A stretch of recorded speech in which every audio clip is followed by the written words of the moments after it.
Jika diberikan banyak pilihan, kita memang lebih senang ya. Kita bisa memilih, mau yang mana ya. Sepertinya asik seperti itu.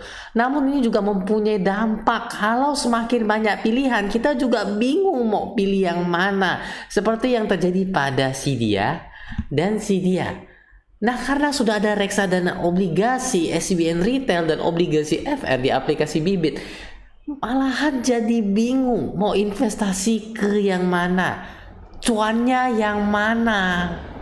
Nah, jadi kita langsung saja saya tampilkan terlebih dahulu aplikasi Bibit saya di sini. Ya, udah muncul ya. Ini aplikasi Bibit di mana kita bisa investasi apa tadi? Reksadana obligasi, SBN Retail, dan obligasi FRD satu aplikasi saja. Nah, jadi bagi teman-teman yang belum ada, silahkan download dan install dan masukin kode referral yang ada di sini biar dapat cashback 25.000. Saya juga ucapkan selamat kepada para pemenang giveaway yang kita adakan di grup Telegram. Grupnya di mana ada di deskripsi. Silahkan join. Lanjut lagi, pertama portofolio saya teman-teman ya. Portofolio masih belum ada pergerakan yang terlalu bagaimana karena sekarang masih libur lebaran ya. Selamat hari raya lebaran, mohon maaf lahir dan batin ya teman-teman ya. Kita lanjut nih, masih plus kan, plus 3,53% dan 3,42%. Dan untuk reksadana saham masih plus 6%. Di sini saya ada melakukan penambahan ya, masih belum masuk. Kemudian yang di lainnya juga, sudah plus Sukor Invest Citra Dana Berimbang. Kemarin minus tipis-tipis, sekarang sudah plus tipis-tipis 0,79%. Oke, langsung masuk kita ke pokok pembahasan kita, yaitu adalah mengenai cuan yang mana antara reksadana obligasi, SBN Retail, dan obligasi FR. Kalau saya boleh memberikan opini, karena memang ini semua opini saya ya teman-teman ya. Jadi saya harap teman-teman analisa terlebih dahulu, jangan serta-merta telan semua apa yang saya ucapkan. Telan semua. Nah teman-teman, jadi kalau menurut saya ketimbang milih yang mana lebih cuan, lebih baik sesuaikan dengan profil resiko ataupun karakter investasi teman-teman. Oke, kita langsung dari yang poin pertama, yaitu return atau cuannya. Kita lihat satu-satu teman-teman. Dari reksadana obligasi, ngomongin soal return tentu kita urutkan dari return yang paling tinggi ya teman-teman ya. Urutkan return kita dari 1 tahun. Untuk 1 tahunnya ini ada di ABF Indonesia Bond Index Fund, yaitu di 6,09%. Tapi perlu teman-teman ketahui, reksadana obligasi kita juga bisa investasi menengah ke panjang. Yang berarti teman-teman, jika kita urutkan ke yang 3 tahun, dia akan berubah lagi menjadi 27,63. Kalau dibagi 3, 27 bagi 3 sekitar 9%-an ya teman-teman ya. Untuk jangka waktu menengahnya 3 tahun. Itulah kenapa biasanya reksadana obligasi diharapkan untuk investasi jangka menengah. Bagaimana kalau kita panjangin sedikit sampai 5 tahun? Itu berada di Manulife obligasi, yaitu 39,62%, atau kita bagi 5 berkisar sekitar 7 hampir 8%-an. Dari return reksadana obligasi tercatat bahwa returnnya itu berkisar 7-9% ya, sesuai dengan pasar hari ini. Benar kan teman-teman ya? Update berapa? 18 April ini. Oke, lanjut teman-teman. Bagaimana dengan SBN Retail? Kalau SBN Retail sendiri yang sudah berakhir ya, karena yang tersedia biasanya datanya belum ada, kita ke yang berakhir. Imbal hasilnya ini 6,4%. Ini yang paling tertinggi, benar nggak? Iya, karena yang di bawah-bawahnya itu adalah 5%-an ya. Biasanya disesuaikan dengan tingkat suku bunga. Tingkat suku bunga naik, imbal hasil juga ikut naik. Terakhir sekarang posisinya di 5,75%. Coba tonton di video sebelumnya ya teman-teman ya. Jadi kalau untuk SBN Retail ini teman-teman, untuk return imbal hasilnya tuh tertinggi saat ini tercatat 6,4%. Nah, di sini juga ada floating with floor ataupun nggak ada. Kalau floating with floor berarti nanti kalau dia patokannya misalnya 6,4% ya, dia paling rendahnya itu adalah imbal hasilnya 6,4%. Jadi kalau tingkat suku bunga turun, dia nggak ikut turun. Ada juga yang fix, kita balik ke floating tadi, lupa sebutkan. Tapi kalau suku bunga naik, biasanya dia cenderung ikut naik juga. Makanya dia floating with floor ya. Kalau yang fix ya berarti dia tetap fix ya, sampai jatuh tempo dia tetap. Itu untuk SBN Retail. Bagaimana dengan obligasi FR? Kalau untuk obligasi FR kita langsung fokus ke yieldnya. Itu yield tertinggi adalah 6,91%. Kenapa fokus ke yield? Itu udah dijelaskan di video-video sebelumnya, episode sebelumnya. Itu ketika Pendekar Yoko melawan Bibi.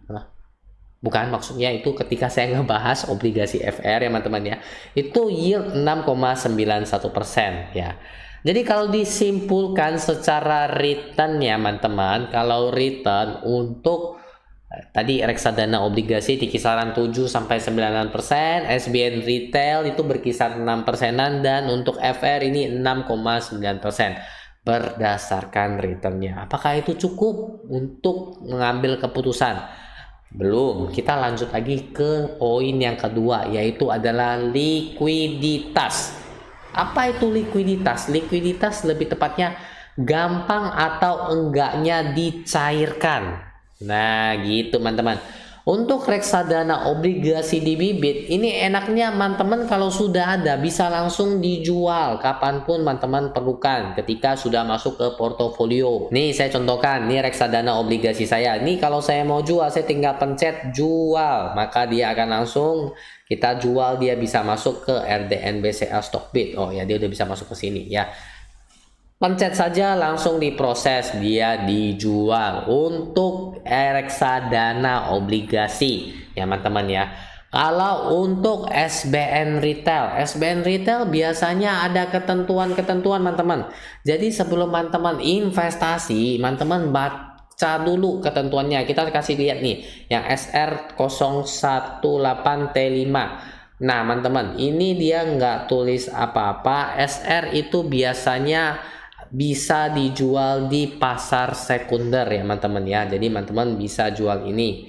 Jadi tapi dia biasa ada periode pembelian, habis itu dia ada jangka waktu minimum holding periodnya berapa lama ya. Ini untuk SR. Ada juga yang seperti kita coba lihat yang seperti SBR ini. Nah teman-teman, SBR ini dia ada ketentuan untuk early redemptionnya teman-teman, yaitu dimana 50% dari pembelian. Jadi kalau misalnya teman-teman ini minimum pencairan 1 juta, berarti teman-teman kalau investasinya hanya 1 juta itu teman-teman seharusnya nggak bisa dijual. Kenapa? Karena dia 50% dari pembelian, sedangkan 50% dari 1 juta itu 500.000, nggak bisa dijual. Teman-teman hold sampai jatuh tempo, biasanya 2 tahun ya, 4 tahun SBR ya. Nah teman-teman, jadi teman-teman juga perlu garis bawahi kalau untuk SBN ini ya, nggak semuanya bisa langsung dicairkan, dijual. Jadi teman-teman perlu baca ya, lebih teliti kan soal likuiditas ini. Lanjut ke yang namanya FR. Kalau FR kita nggak perlu bahas lagi, dia kurang lebih seperti reksadana obligasi. Video sebelumnya saya juga ada kasih terangin lebih lengkap soal beli jual obligasi FR. Jadi ketika masuk ke portofolio, teman-teman sudah bisa langsung jual itu FR. Oke, jadi kalau secara likuiditas, reksadana obligasi dan FR itu liquidnya lebih tinggi, lebih cepat cair ketimbang SBN retail, karena ada beberapa yang hanya bisa dijual 50%-nya saja. Oke, lanjut lagi teman-teman. Secara kita udah ngomongin returnnya, ngomongin likuiditasnya, kita sekarang ngomongin zodiaknya. Oh maaf, nggak ada istilah zodiak. Ngomongin soal capital loss or capital gain. Maksudnya apa nih Hyo? Maksud dari capital loss or capital gain itu adalah selisih ketika kita beli dan jual. Contoh, kita beli apel harga 1.000, kita jual kembali harganya 700 karena udah busuk. Contoh ya teman-teman ya. Begitu pula di obligasi. Reksadana obligasi FR ORI itu ada kemungkinan capital loss or gain. Saya kasih contoh yang lebih gampang ya teman-teman. Seperti contoh kita obligasi, kita coba saja di yang ABF ini ya. ABF Indonesia Bond Index Fund. Teman-teman klik. Teman-teman dari sini teman-teman bisa lihat NAV-nya turun naik. Itu berarti teman-teman dia naik roller coaster. Bukan, itu berarti teman-teman bisa beli di harga yang lebih rendah dan jual di harga yang lebih tinggi. Itu dinamakan capital gain. Apabila kebalikannya itu namanya capital loss. Ini ada penyebutannya saja, teman-teman gak usah bingung. Kalau teman-teman bingung, ada pertanyaan, langsung tulis di komentar. Hyung coba nyanyikan lagu Potong Bebek Angsa. Enggak kayak gitu juga ya. Lanjut lagi tadi sampai mana? Ya, kalau untuk SBR ya, SBR dan ST itu nggak ada capital loss ya teman-teman ya. Ini di SBN retail ya. Ini seperti ini loh, nih. Ya, ini SBR. Teman-teman cari seperti SBR ini ya, dia nggak ada capital loss-nya. Jadi dia pokoknya tetap nih juga ST ya. Nah, jadi intinya capital loss or capital gain biasanya itu di instrumen investasi yang bisa langsung dijual atau liquidnya tinggi. Jadi ketika teman-teman lihat, oh ini biasa ciri-cirinya ya teman-teman ya. Contoh nih reksadana obligasi teman-teman, oh dia sangat cepat cairnya. Ini ada kemungkinan dia ada capital loss or capital gain. Oh saham bisa dijual juga kan, cepet kan dia pencairannya kan. Artinya waktu teman-teman beli, teman-teman udah bisa langsung jual ketika masuk ke portofolio. Ada kemungkinan selisih harga beli dan harga jual. Oh reksadana pasar uang juga bisa tuh Yung, berarti dia ada capital loss ya. Enggak semuanya kayak gitu ya. Jadi intinya diperhatikan kembali ya teman-teman. Intinya biasanya yang ada perdagangannya diperdagangkan langsung ya, itu biasanya ada mengandung capital loss or capital gain. Tapi balik lagi ke aset investasinya, jangan semua disapu bersih sama. Lanjut lagi, kita masuk ke poin yang keberapa tadi? 1 return, 2 likuiditas, 3 capital loss or capital gain. Masih ada sekitar 89 poin lagi. Yakin masih sanggup nonton sampai habis? Ya saya yakin ya, nggak banyak lagi kok. 89 mah ini video 3 hari 3 malam udah selesai. Lanjut lagi ya. Poin berikutnya adalah minimum dan maksimum pembelian. Ini yang kenapa saya cantumkan juga, karena saya tahu kita harus sesuaikan dengan porsi investasi kita masing-masing. Untuk reksadana obligasi teman-teman, itu bisa dimulai dari 10.000 saja. Nggak percaya ya Hyung, lu bohong ya, bakso semangkok aja 12.000, kurang loh buat beli bakso. Bakso mana 12.000? Kita urutkan ya dari minimum pembelian. Terapkan, maka minimum pembeliannya adalah, sorry ini kepijit yang salah, jadi kaget, wah 10 juta itu Hyung, jadi kagok sendiri kan, ini lupa kepijit yang terendah. Terapkan, dan inilah reksadana obligasi yang bisa dimulai dari 10.000 saja ya. Maksimumnya reksadana obligasi sampai sekarang saya belum tahu ada maksimum atau enggak, tapi seharusnya enggak ada. Jadi teman-teman bisa langsung aja hajar stiker habis-habisan, mungkin 1 miliar 2 miliar enggak ada. Sedangkan kalau untuk SBN retail itu ada maksimum dan minimumnya, teman-teman perlu perhatikan ya.